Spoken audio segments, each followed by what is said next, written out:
Small Museums Down Under with Jim Pike.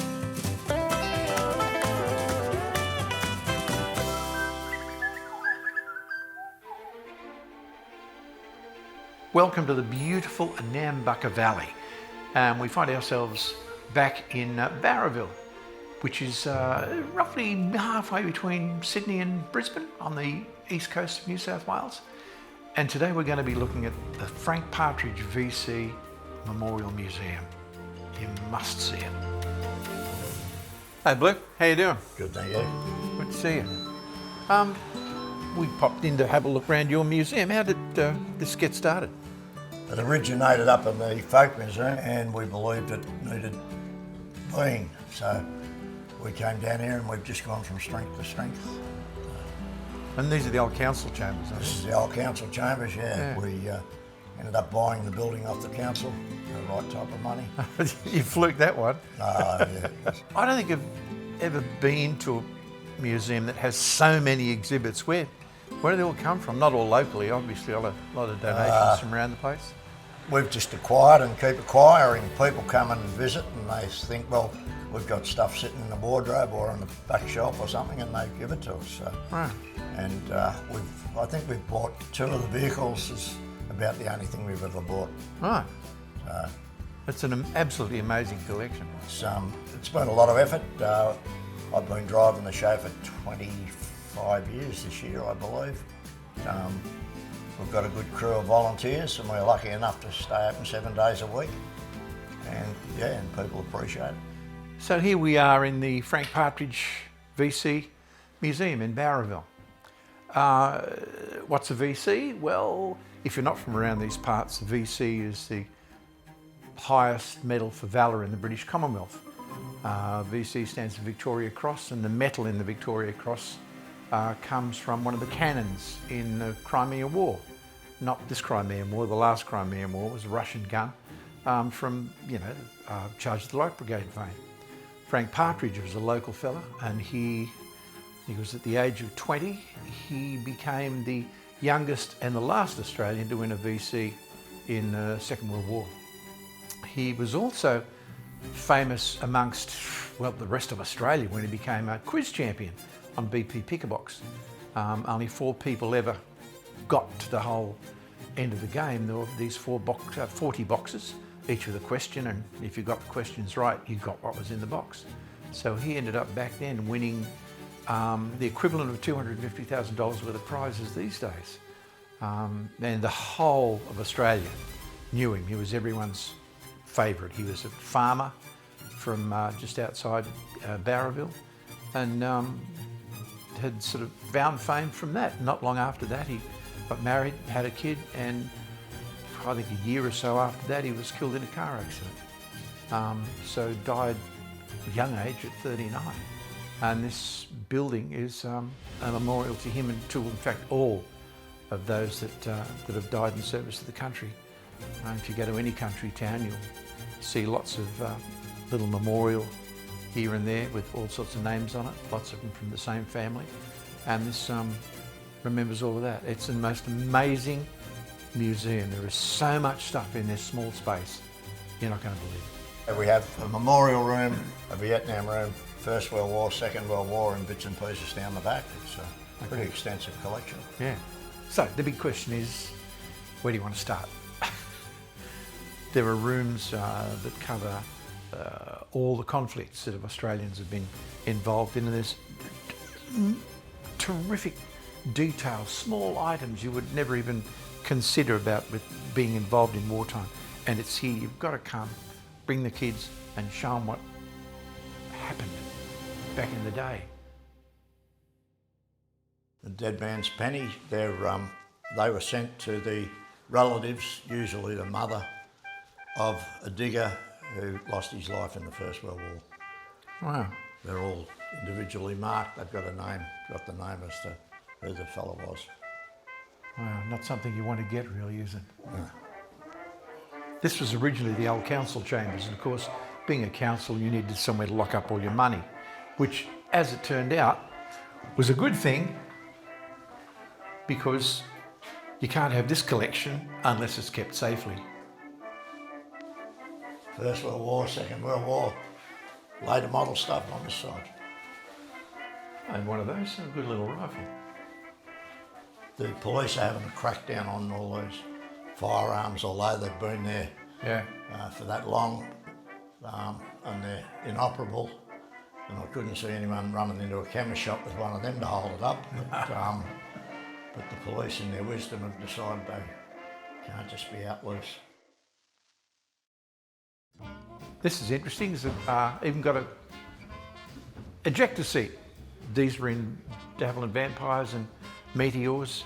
Yeah, when I was a kid, my uncle worked at De Havilland at Bankstown, and he took me there one time and sat me in a vampire trainer and strapped me into one of these ejector seats and said, whatever you do, don't pull the handle. I said, why? He said, because it'll blow you through the roof of the hangar. I went, okay.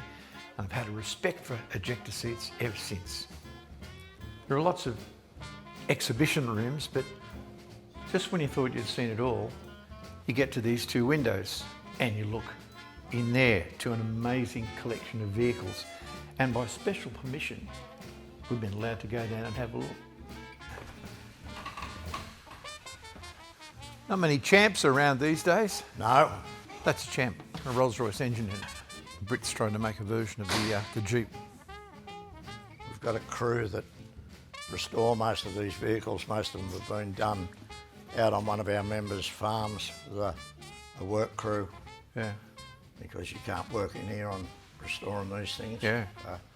All these vehicles run. We haven't got the final drive connected on this carrier as yet, but all the rest of them drive, are operational.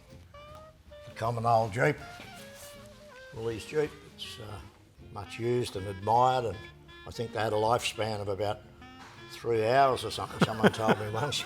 I don't know how true that is. A genuine trailer.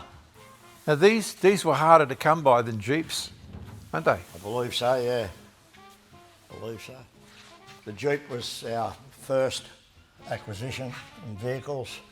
This was our second. It's only a two-wheel drive Blitz. As most people look at them and think they're four-wheel drive, this one's only a two-wheel drive. Old GMC, we haven't touched that. That's in its original state. We've just left it as it was.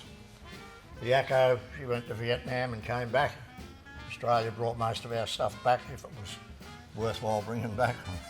Not like the Americans, just pushed it over the edge. And that's what they call a monkey face Blitz. It's Second World War. We built her up from bits and pieces. Don't see many of those ones out here. No. And old armament, Bofa. It's a 25 pounder here. Yeah. It's a Bofa's gun, anti-aircraft gun. Yeah.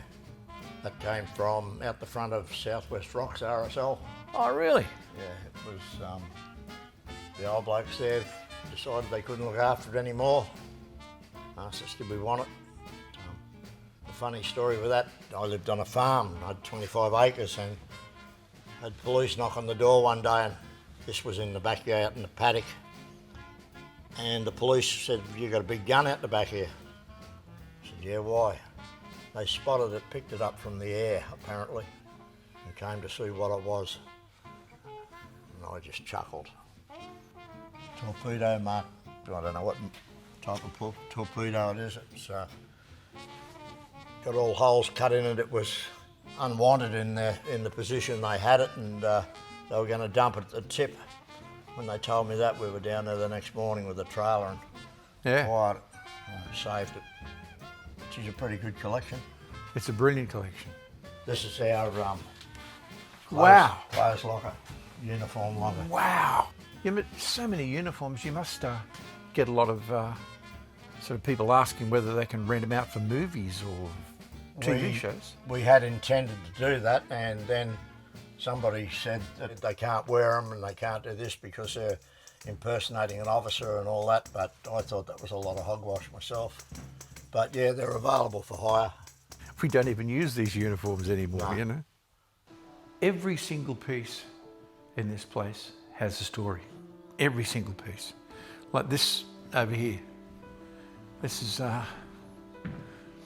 pretty interesting. It's a thing called Sidcot suit, designed by Sydney Cotton, who was an Australian. And it was basically, say he didn't freeze to death in an aeroplane. Sydney Cotton was a pretty interesting guy. He was very involved in pushing ahead with aerial photography. In fact, before the Second World War started, he went to Germany. He had a lot of friends in Germany, and he went over there and took a plane over, and he'd had a camera fitted underneath the plane. And one of the head guys in the Luftwaffe said, nice plane, can I have a go in it? He said, yeah. So he got in the plane and they flew up and down all over around Germany and Berlin. And while they were doing it, Sid was taking photos of Germany from the air and gave them to Churchill when he got back. Not only our side, but there's also memorabilia from the Japanese side in World War II and from the German side in World War II. Very hard to come by in Australia. You don't see a Luftwaffe uniform in that sort of condition all that often. All sorts of souvenirs came from the trenches. Sometimes it was trench art where people would use the brass casings of shells and that and carve them up. Sometimes it'd be this sort of thing. Sometimes they were done in the trenches and sent home. Sometimes they were sent home out to the trenches to give people some comfort that there was someone home still thinking of them. Like you'd have time on your hands to do this sort of stuff, but people did. Interesting bits of embroidery that people would do. This is phenomenal from 1941, Souvenir of Palestine.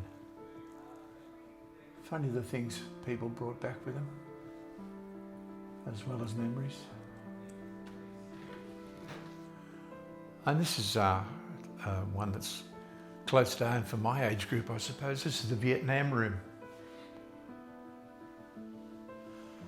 I was very fortunate not to be involved. The Vietnam War is famous as being the first war on television, and governments woke up to themselves and made sure it was the last war on television. But it was a war that brought the cost of doing that sort of thing home to everybody. And because of media in those days and the fact that everyone had photos taken and all the rest of it, it's put you in a position to know how many were lost and how many came home that didn't get the help they needed. There's a wall here and there of all of those who were lost in Vietnam. And like every war, how young they were. Some people might look at here and go, it's a celebration of war. In fact, it's not. The more you look at it, the more you will form the opinion that war is not something that we really want to get involved in. Really, all of these small museums should be supported, just to make sure that the past has a future. Not only is this an incredible collection, but it's beautifully displayed. I mean, it's all volunteers here, and it's just absolutely perfectly set out. Bowraville has 2 museums that are worth looking at. Got to come to town, got to see this one, got to see the Folk Museum. And I tell you what, you won't regret it, absolutely not. And until next time, mind how you go, and we'll see you again. Small Museums Down Under with Jim Pike.